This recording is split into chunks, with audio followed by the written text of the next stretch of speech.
ఓ lorry Vijayawada నుంచి హైదరాబాద్కి ఎంత అవుతుంది సరుకు సామాన్ తీసుకెళ్తే 10,000 అవుతుంది, 15,000 అవుతుంది.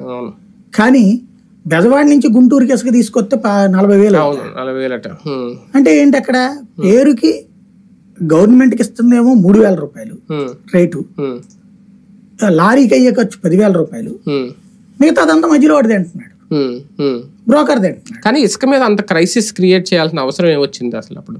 నాకు తెలిసి క్రైసిస్ అయితే లేదు. అంటే ఇసుక అయితే రీచ్ల దగ్గర బాగానే ఉంది, టన్నులు ఇసుక. కానీ సామాన్యుడికి అందే విషయంలో మాత్రం అది ఒక ఏదంటారు కదా వరప్రసాదం లాగా అయిపోయిందని. ఎందుకు అవుతుంది? సామాన్యుడికి ఇసుకతో ఏం పని? అదే భవన నిర్మాణం కానీ వాళ్ళకి ఎవరు చేస్తారు? సామాన్యుడు చేస్తాడా? చిన్న ఇల్లు కట్టుకోవాలన్నా 30,000 40,000 పెట్టి ఒక ట్రక్ ఇసుక కొనుక్కోవాలంటే సాధ్యం అవుద్ది. అదే చెప్తున్నా, అక్కడే రేటు తేడా వచ్చింది అంటున్నా. తేడా వచ్చినట్టుంది. అది సామాన్యుడితో లింకప్ చేయదు ఇసుక.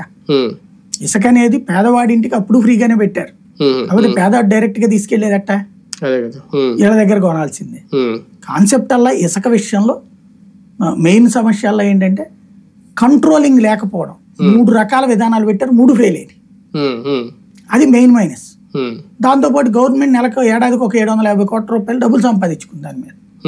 ఇప్పుడు రావు ప్రభుత్వానికి 10 పైసలు కూడా రావు. దాంట్లో ఆ రోజున ఫెయిల్ అయ్యింది ఆ ఇష్యూలు.